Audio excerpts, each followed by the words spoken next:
Ready, Greg? Ready.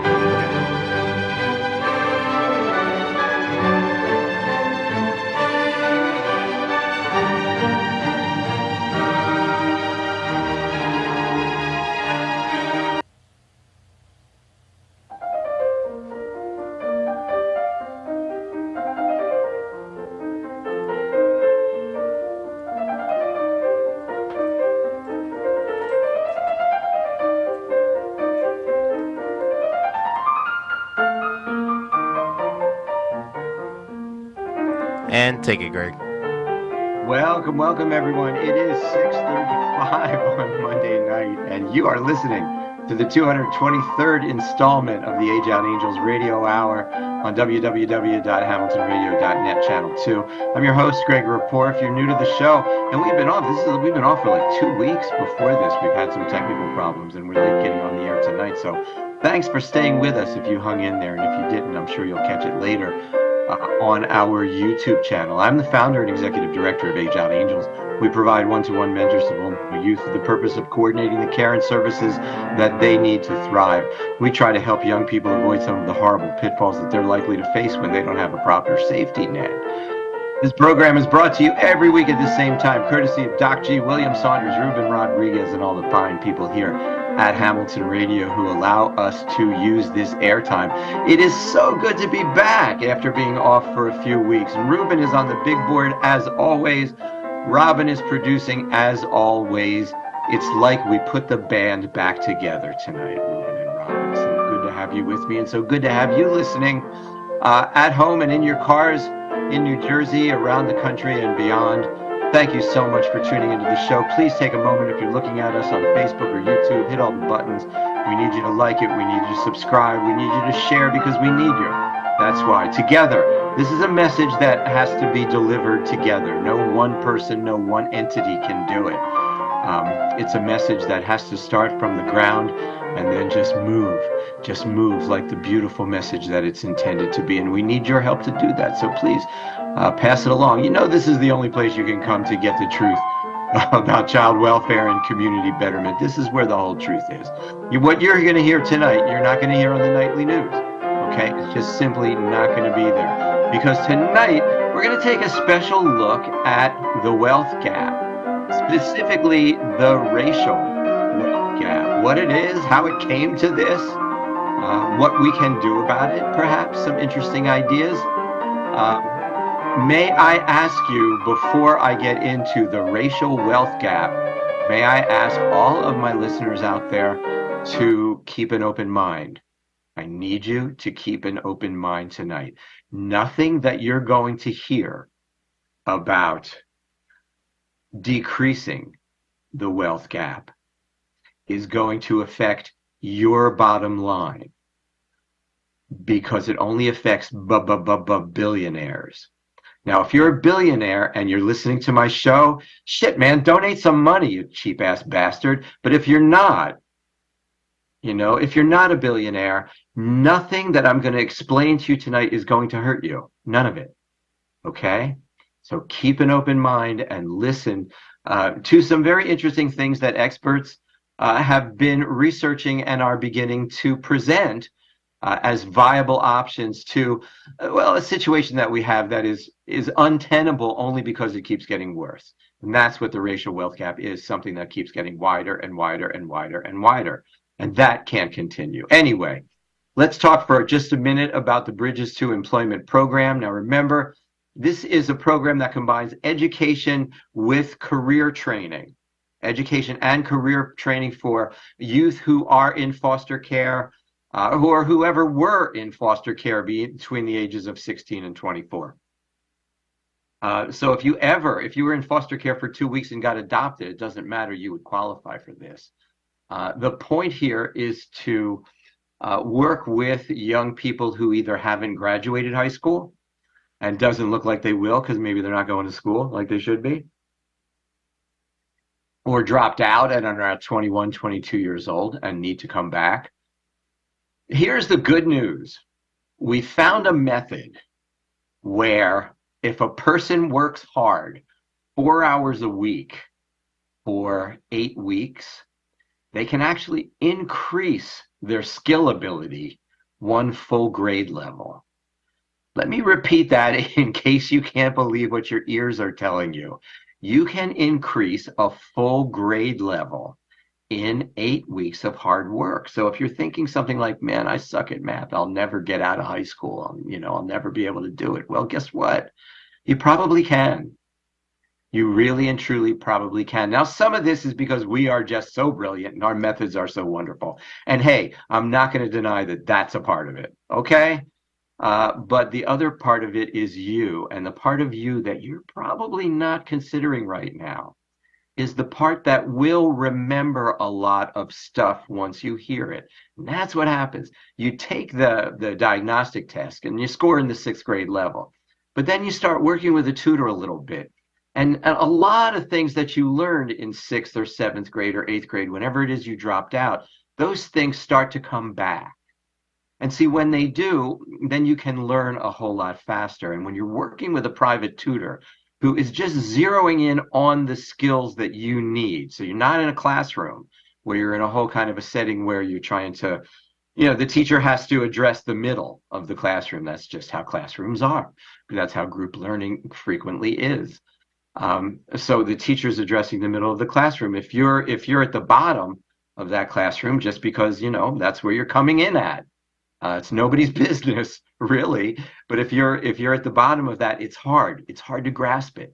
But when you're getting it from a private tutor who is working just with you, nobody else in the room to, let you know you're dumb, none of that stuff. It is your opportunity, actually, to learn math and language and writing and things like that in a way you never learned them before, and faster than you learned them before, and more understandably than you ever did before. Now, you know what? If you want to know more about the Bridges program, you can hit me up directly. You can private message me on Facebook, or greg@ageoutangels.org. But I will be in person at a couple of events. This Saturday on May 13th is an event for the Trenton City Public Schools, and that's taking place at the Board of Education parking lot from 9 to 1. And that's this Saturday. And on Friday, May 19th, we will be exhibiting and presenting the Bridges program at the First Wesleyan Church in Jersey City, New Jersey, from 4 to 7 p.m. And the address of that is 201 Woodlawn Avenue, Jersey City, New Jersey. If you need more details about either of those two events, please feel free to contact me. But those are two great opportunities for you to meet me in person, and we can really sit down and talk about how the Bridges program can help you. And that's all we're going to talk about school tonight, okay? Because tonight is about real life. It's the real life that people are experiencing when they're trying to build wealth, and then they can't. And then they just can't. Do you know how hard it is to get off subsidized living once you're on it? Once you're getting Section 8 housing and TANF, and any other subsidy that you can get to go with, possibly Social Security or Social Security disability, right? And once you get into the world of subsidy, it is very, very hard to get out. I think the thing that scares me the most about people getting out from under the burden of the government having its foot on your neck, which is what that is. I mean, some people look at that and say, oh, look what you're getting away with. You're not getting away with anything. The government has its foot on your neck, can change it, pull it out, give you less, which they've been doing over the last 20 years, anytime they want. Anytime they want. Anybody who lives on that and thinks they're getting away with something, well, you know what? It's cool. It means that's the best you can do, and it's all right with me. But most people don't want to be in that situation. Most people accept the money and resent it to a degree. There's a part of them that just, so you know what? I'm accepting this money, but now I got to follow this whole stupid set of crazy rules. So let's talk about real life. Let's talk about what happens when people try to build wealth. And before we do that, I want to remind you all that May is Foster Care Awareness Month. National Foster Care Month is a time to acknowledge are you ready for this number? This is the first time I'm hearing this number. 463,000 American children and youth in foster care. And the family members, foster parents, volunteers, mentors, child welfare professionals, and policymakers who help them find permanent homes and connections. Oh, if it were only so sweet. But let's take at least a month, if not 365 days, and think about these people, not just the children, but all the people who are part of this system. That's what the point of this is. There's a whole lot of people who are a part of this system, and some of them do a really good job, and some of them don't. But we need to consider all of them right now. This year, the Children's Bureau and Child Welfare Information Gateway are supporting National Foster Care Month through a special website for child welfare professionals with the theme Partnering with Families and Youth to Achieve Permanency.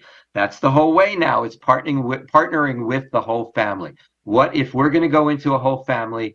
What do we have to do to help that family become stable, rather than let's go into a family and just rip it apart? It's good. It's good. It's interesting. The thing that's weird about it is that there's just still this invasive quality to it. And I'm not sure, maybe it won't have that when it gets flushed out completely and put into action, but sort of right now, that's things that are happening during things that are happening like during a doctor's visit or something. So they're not invading into a house. Like they'll talk to a new mother when she's getting prenatal care or something like that, so that they're not actually invading into a house where they might not be wanted. Because all of these things, all of this family connection thing is all subject to the family letting you in the house, right? That's what has to happen. Unless it's a situation where child welfare is called and they have to go in the house, I guess. So we'll find out more about that. But it's very important. They have this website, the Child Welfare Information Gateway's National Foster Care Month website. Features information and resources that help caseworkers, administrators, managers, and policymakers improve permanency services and outcomes for children, youth, and families involved with the child welfare system. This website includes resources about partnering with youth, kin, foster parents, and community members, and within child welfare agencies to help youth achieve permanency. It also includes information related to foster care and permanency from the Children's Bureau Training and Technical Assistance Network. It includes personal stories and photos from the Children's Bureau Adoption Opportunity grantees of youth and families who have successfully achieved permanence, and also links to digital stories from the National Resource Center for Permanency and Family Connections, which include youth and child welfare workers sharing their experiences and perspectives. May I just make one suggestion to all of you who are listening about National Foster Care Awareness Month?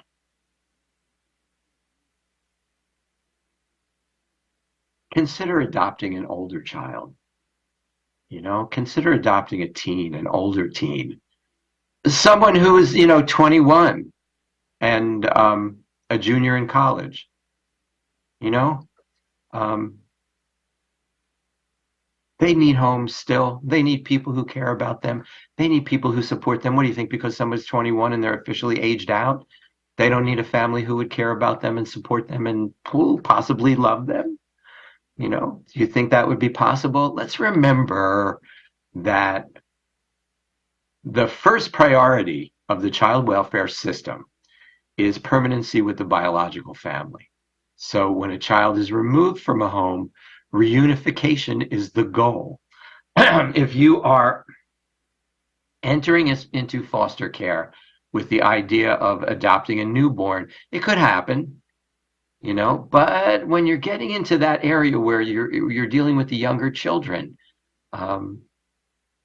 it's not necessarily what it's cracked up to be on the adoption front, because parents may have a lot of time to figure out how to reunite with their babies. And also now, caseworkers will go in and try to help the family stabilize. So the odds are sort of working against you in that regard. I'm not saying it can't happen. It could happen, but the odds are now, the pendulum, if you will, is swinging in the other direction. The direction that it's swinging in is that there's availability of youth who are older, and what the hell? You may teach them how to drive. Would that be so bad? Would it be so bad that you didn't adopt someone when they were um, 3 or 2 or 1 or 6? Something like that. No, they're people. They're still human beings, and so are you. And so, if you were going to do that, adopt a youth from foster care, think about an older child. They'll love you just as much. I promise they will. So here's the challenge, and it's a big one. It is a big one, and I'm talking, of course, about the racial wealth gap. It's just ridiculous. I've been talking to people, kids in foster care who you can consider low income, right? They barely have a tax return to do. Talking to people who are also in situations where they're just low income families and they're trying to get their high school equivalency, stuff like that, who I meet along the way. This disparity is just striking. It amazes me how folks live from week to week in some of the pressure that they live with. And this is according to the Brookings Institute, that there's an enormous disparity between the wealth of Black and white Americans. According to the 2016 survey of consumer finances, the median white household has a net worth of $171,000. That's 10 times the net worth of the median Black household, which is $17,100. I mean, you need more? Show's over, Ruben. Thanks. That's really pretty much all we need to say. Black households are overrepresented among the poor and working class and underrepresented among the upper middle class and the wealthy. And as we try to lift people into the middle class, I want you to understand that the middle class is not who suffers. Gotta keep an open mind, okay? Stay with me. The poorest 20% of American households have a net worth of less than $4,700. Guess what, man? If it goes over 2,000, is it, or 2,500, you lose your health insurance. They'll take your Medicare away, Medicaid. They'll take your Medicaid away. So, the poorest 20% of American households have a net worth of less than $4,700. We're talking about the working poor. If you have $4,700, it means you probably have a job somewhere. The working poor, many of these households have a negative wealth, though, that's due to their debt.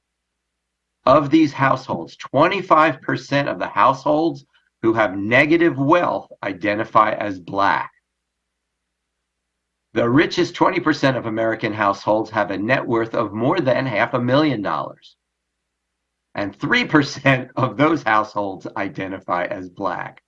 So you see how that doesn't work. If people of color make up 12, 13% of the people, well, 26% are identifying as not only not having net worth, but being in debt. So that's way overrepresented in that class. And then 3% identify as having $500,000 or more. Tell me, somebody write in on the chat and tell me when I should stop. Unfortunately, policymakers have often put the responsibility for fixing centuries of racial inequity back on the shoulders of Black people.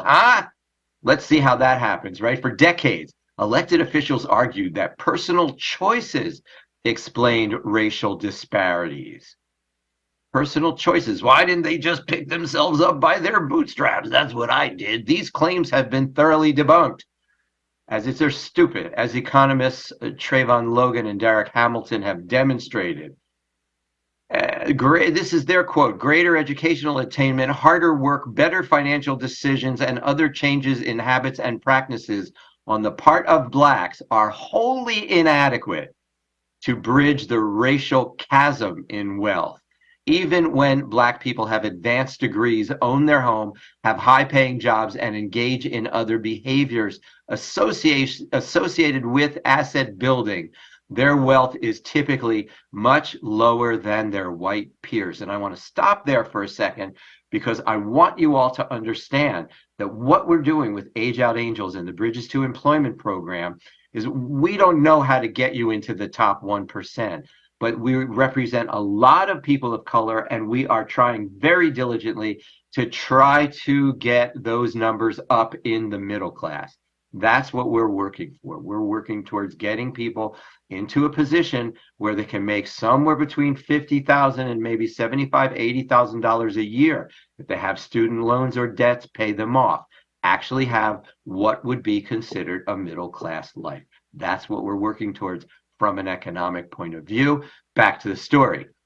Instead, the racial wealth gap should be recognized as the consequence of discrimination, both public and private, throughout American history and continuing to this day. And I'm going to tell you how. And if this is a hard lesson for some people to hear, then please hear it. Man, the harder it is to hear, if you're sitting out there going, yep, I agree, I agree, I agree. No, man, I want the people who disagree to come to the table on this. Because it's not like you have to feel guilty about it. You didn't have slaves, okay? We get it. You didn't own any slaves. But things happened in this country's history that started with slavery, 250 years of slavery, okay? Followed by a century of Jim Crow segregation and economic exploitation, reinforced by state-sanctioned violence until the latter 20th century. Black people were excluded from public programs to encourage home ownership and higher education. They were just excluded. Racial inequality persists today in our contemporary, putatively colorblind system due to discrimination. Black people receive lower valuations on their homes. You got to admit this shit is happening, and earn less money compared to white people performing the same work. And how would you like to be female and black? That puts you at the bottom of the totem pole. And that sucks. Why is it still that way now? You see, if it's still that way now, then you don't have to be responsible for slavery, but you got to be responsible for how we behave today. Biases in public investment and criminal justice leave Black communities simultaneously underserved and over-policed. And these civil rights violations have serious economic consequences. Black people in America have been systematically stripped of the wealth they have produced. Only a transformative national agenda can address the racial wealth gap, because the disparity is the product of societal racism compounded over generations. And it is. I hear people tell me all the time about Black culture. I hear so much about Black culture. There are times that I've been able to sort of experience Black culture. Things like when I've been invited, say, to a birthday party, from a Black family. I might be the only white person there, and I'm surrounded by, and I'm feeling how that family celebrates birthday, and talk to people and get little hints about what Black culture is, but I don't live it and I can't possibly know it. But my question, damn it, is why did it have to exist in the first place? What the hell? When white people came from Europe, they were discriminated against, right? No Irish need apply. We all know all the different things. And so, there were little, let's call them ghettos, set up in various parts, like the Lower East Side of Manhattan was where all the Jews went, and so on. But I think that the Greek side of my family settled in Queens, Astoria, and there are these ghettos, enclaves of like European immigrants, okay? But they were whitish, okay? So little by little over time, they got accepted in. They weren't segregated against the drinking fountains. They were accepted, and then it became important for them to assimilate into the American culture. That, there was a time in, I guess, in the 20s, 30s, 40s, 50s, where assimilating into the American culture was the single most important thing, okay? What we did to people of color was never that.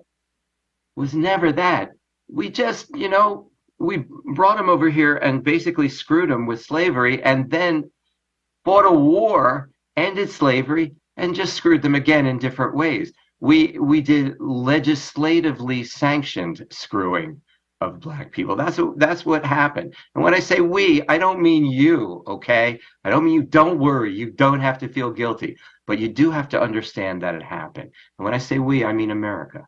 And if you consider yourself an American, then you know what? We're a team, and our team wins together and our team loses together. And in this instance, we got to understand that this was a loss. This was a big mistake, because what we did was we actually created the black culture that exists today. We put an entire color of people, and I'm not going to say race, because damn it, I don't believe in race. Race is bullshit. Race is just a social construct that was invented by people to identify and delineate a dominant group from a subdominant group. And that's garbage, and I won't play into that. Okay? But when you saw color, Barack Obama, greatest example, only half black, but doesn't matter. He looks black, so there, bang, he would have had to drink out of a different drinking fountain in 1950. So when we do that, that's what that we promote a culture that then we look at and say that's not American. It's garbage. It's what we created.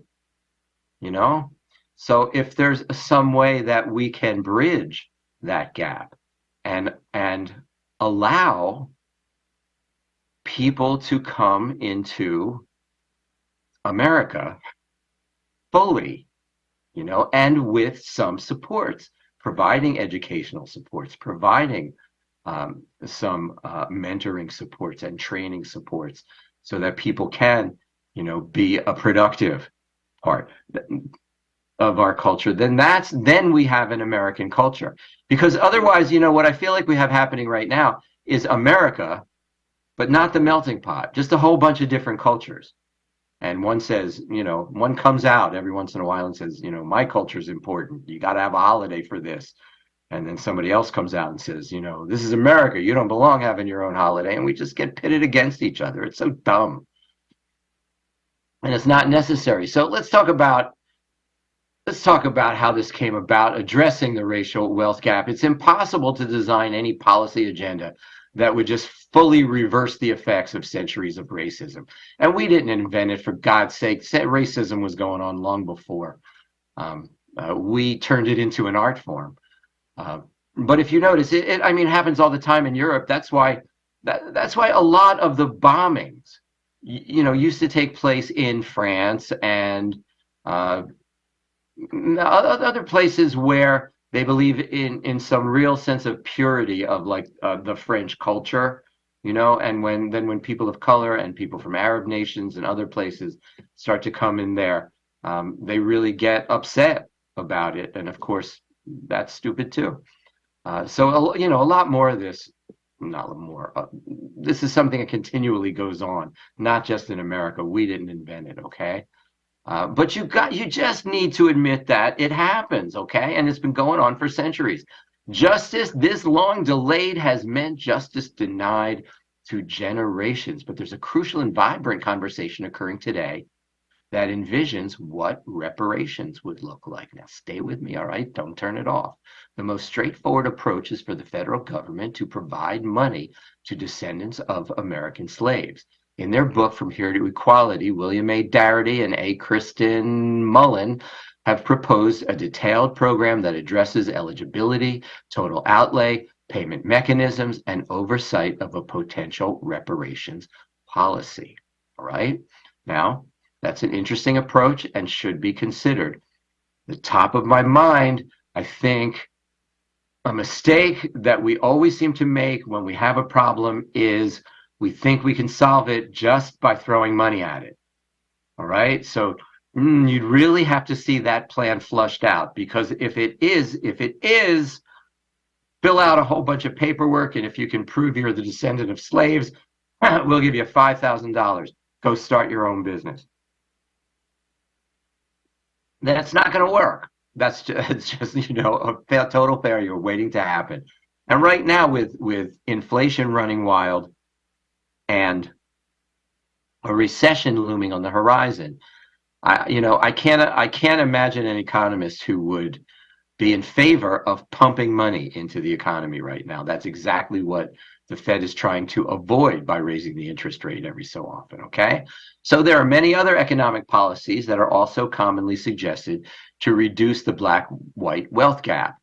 Rayshawn Ray and Andre Perry outlined some of those proposals in their essay, Why We Need Reparations for Black America.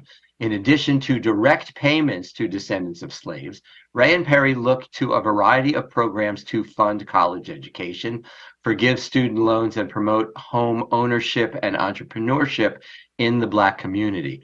Derek Hamilton and William Darity have proposed a system of baby bonds that would provide American children with a nest egg at birth. Targeting larger bonds to children of lower income families would substantially reduce the median racial wealth gap over a generation. The quote says, a spending-based program of reparations is a moral imperative. It is also an urgent economic necessity. A serious reparations investment would provide enormous economic stimulus to the economy as a whole and would infuse urgently needed funds in households and communities that have suffered from chronic underinvestment. But taxation, and particularly heavy and progressive taxation of wealth, also has a critical role to play in achieving racial equality. So here is now the first introduction of the word taxation and the term progressive taxation, which simply means taxing at a higher rate based on income increasing. So the people who make the most money would be taxed. There was one point where there was a 90% tax rate for people who make bazillions of dollars. Okay, this is not like the first time they're reinventing this. Question coming in on the chat, would this proposal go on beyond one generation? You're talking about reparations, I presume. Robin, I don't know who wrote this, but we're going to have to read that book to find out how far that proposal goes beyond. I'm wary. I have to tell you, I'm wary of anything where you have to fill out a lot of paperwork, because so many of the people that I work with will never, fill out that paperwork, and it's when it's money that comes from the government, it's going to require prove your great ancestors were slaves. God, now begin. There are things about that don't make automatic sense to me. And I wonder if this was written before the current inflation, because it's hard to pump money into the economy right now. But let me finish, okay? Because this is the first time the word taxes and progressive taxation is introduced, okay? So now what I want you to do is I want you to understand this racial wealth gap, not compared to all white people in the world. You're off the hook, okay? You're not guilty, white people. But compare it in the context of extreme wealth concentration.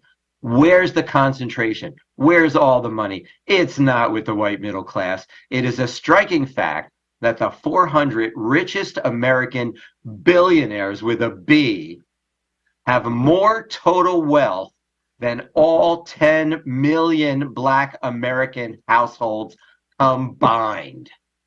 Black households have about 3% of all household wealth, while the 400 wealthiest billionaires have 3.5% of all household wealth. Okay? Now, are you one of the 400 richest American billionaires?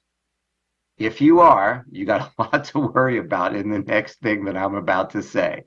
But if you aren't, then come on, join us. This is not that hard.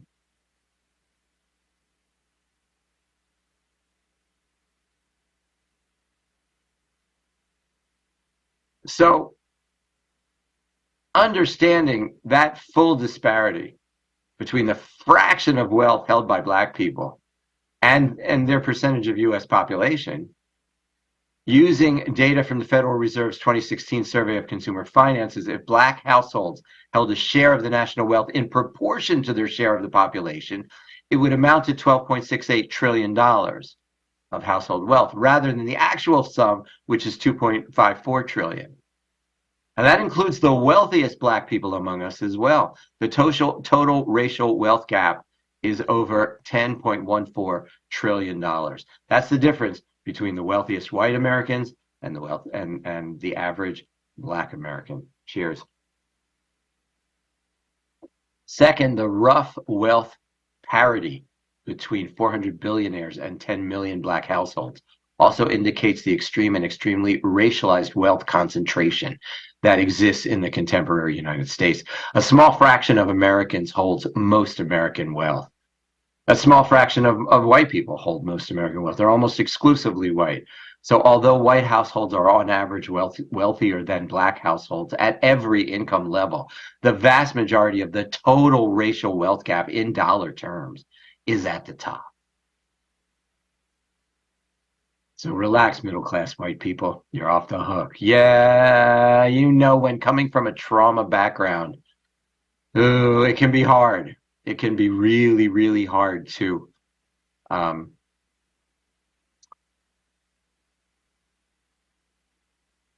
function effectively. I mean, that's one of the biggest things that I encounter here when you start talking about not just having a job, but taking a young person and showing them how to build wealth.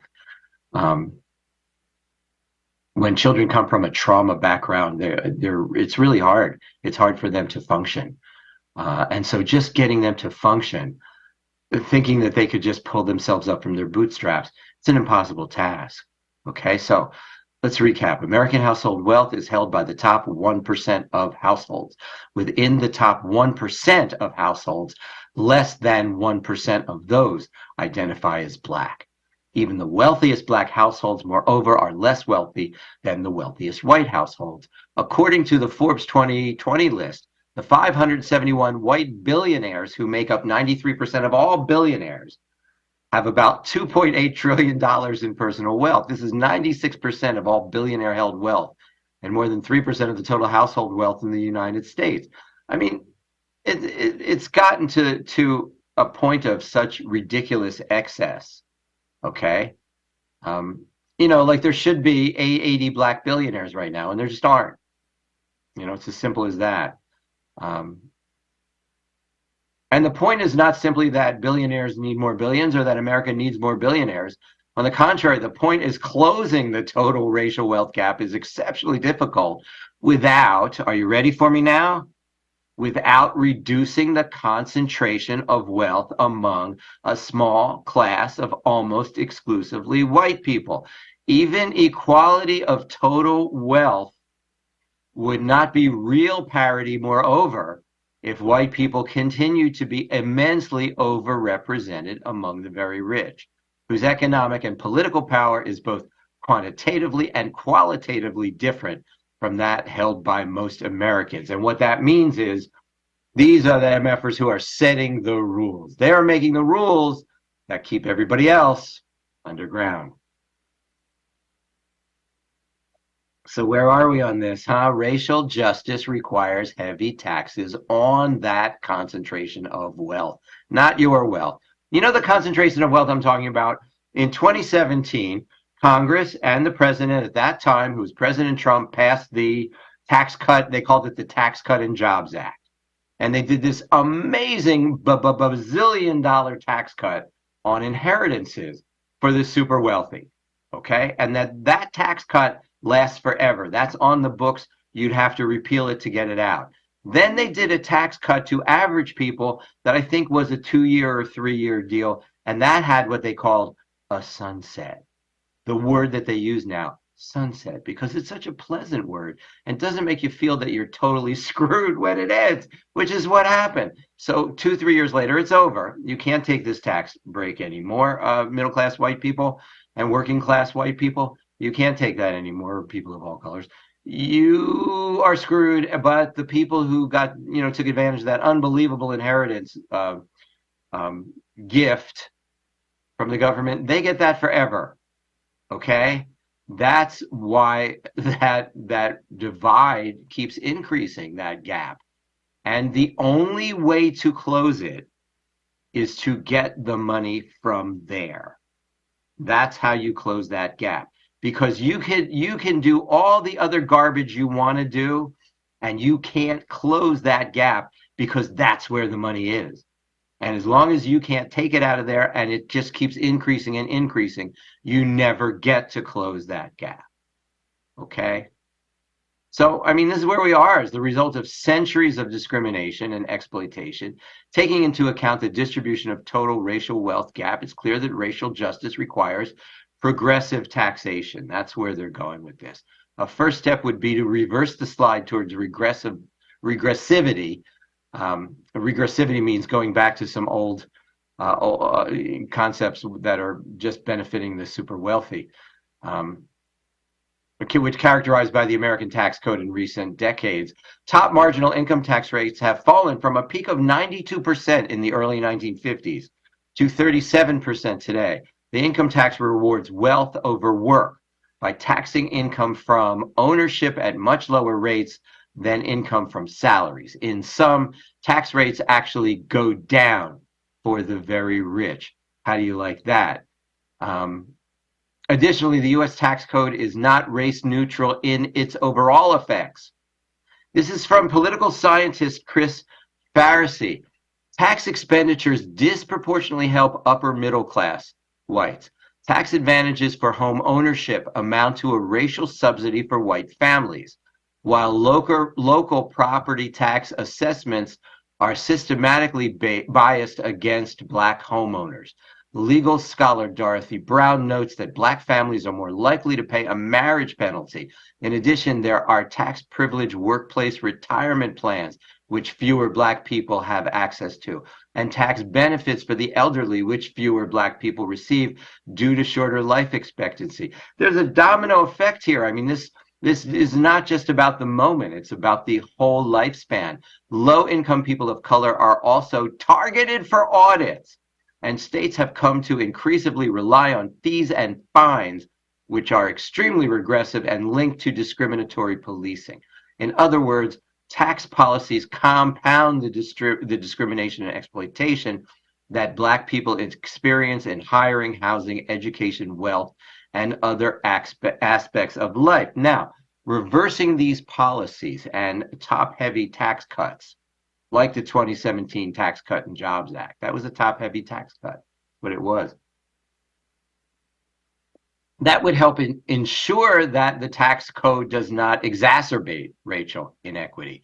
But to close the total racial wealth gap requires more than just the undoing of racially biased aspects. It demands taxation at levels high enough to reduce the extreme wealth hoarding that characterizes the contemporary American economy. Tax policies that would substantially reduce the total wealth gap must be highly progressive and very heavy. The first point is obvious. Taxes hit those at the top of the economic spectrum where the bulk of the racial wealth gap resides. Okay? So when you're talking about progressive taxes, shouldn't affect lower income middle class so much, should definitely affect where the wealth gap resides, at the top of the spectrum. The second point, taxes need to be high to be meaningful. It's also an obvious truth, though more rarely acknowledged, that to be meaningful, taxes have to be impactful. There are an array of tax policies that could fit these basic criteria. For background understanding, economists Emmanuel Saez and Gabriel Zuckman explain the development of progressive income and estate taxation in the mid-20th century made it difficult to accumulate and pass on large fortunes.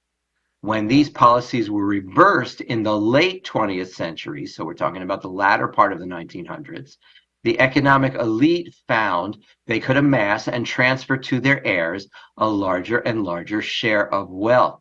So where would the money come from? Here's a couple of options: taxes on estates or inheritance. are especially promising because intragenerational transfers account for fully half of the total wealth in the United States, as well as more of the racial wealth gap than any other demographic and socioeconomic indicators, including education, income, and household structure. Okay? And again, we're not talking about the inheritance you're going to leave to your grandchildren. We're talking about the inheritance that the, what is it, 400 or 617 super wealthy people will still, they will not suffer. I promise you, the super wealthy will not suffer. Oh, goodness. Um, Perhaps the most efficient rule is the newly popular proposal of a tax directly on the wealth. Just bang, just hit them hard. You know what? People think of like just a proposal of a tax directly on wealth. Bang. You know what? In for those of us who live in over 55 communities and have houses or condominiums, we have a word for that, man. It's called an assessment. We can be assessed at any time for something, building a new roof, whatever's. So your country needs money. You have $500 billion. You now have $500 billion. Your country needs money. Guess what? Time for an assessment. And just go cry to your friends at the country club. Using data from Sayers and Zuckman on the distributional effects of wealth tax plans, we can estimate the potential impact of such a policy on the racial wealth gap. The most aggressive plan considered, this is proposed by Thomas Piketty in his 2019 book, Capital and Ideology, would impose a 90% marginal tax rate on billionaires, which would, in essence, limit fortunes to $1 billion. Now, I'm not sure exactly how that works. I'd need to know more. Though Piketty's proposed tax would touch barely 600 households. It would immediately reduce racial wealth inequality by 294 billion. Immediately. Applying a similar policy at a lower threshold, 110 million in wealth would reach about 16,000 households and would reduce racial wealth inequality by a remarkable $500 billion. Wow, it's just amazing. And note that this impact comes prior to the allocation. We're not talking about how we're going to spend this money. We're not saying just give it all away. What we're talking about is reducing the wealth gap. This is not usually when you talk about things like this, you're talking about we're going to have this program. Now, how are we going to fund it? No, the program is reducing the wealth gap. And I'm being asked in the chat to reiterate that this applies to a very small handful of people. This applies to like 600 people, households. Okay? And well, as I close out the show tonight, I think you kind of get the point. The point is that there's one way to close this gap, and all the garbage proposals that you hear are just window dressing, and what we do, how we handle it, how we handle reparations and something like that, that'll be the topic of another show. I want you to understand that what we focus on tonight is what that racial wealth gap is, and where the money is, and how when someone says to you to close that racial wealth gap, you personally are going to have to pay for it. You're going to be taxed higher. Your grandchildren are going to be taxed higher. Guess what? You and your grandchildren grandchildren can be taxed as high as they damn well want. That whole group combined doesn't have enough money to be taxed to make up that wealth gap. Okay? And now I'm being asked another question. My concern is that once this money is redistributed, how sustainable is the gap reduction after the money is spent? And God bless you for writing that in. It is a topic for another day. We're out of time. We're going to talk about that stuff. I promise we will. This is important. I want to tell you, this is the study that made me understand how everything is a Band-Aid fix unless you go to the place where all the money is. Okay? And that's all the time we have for tonight. I have fabulous guests the next 2 weeks. Maria Jones is coming in, who's been working on an organization to help foster youth. So totally apropos to May is Foster Care Awareness Month. And on May 22nd, a fine young man who I've known for a long time, AJ Sababu, is going to be here with a serious anti-bullying message, and I want us to all listen to him. Thanks so much for listening tonight. Thanks to our producer, Robin, our engineer, Ruben, music provided by Mozart. I hope you found this to be informative. It was totally eye-opening for me. Join me next week, please. Let's do it again. Stay safe until next time. Let's make this week the best week ever. Good night, everyone.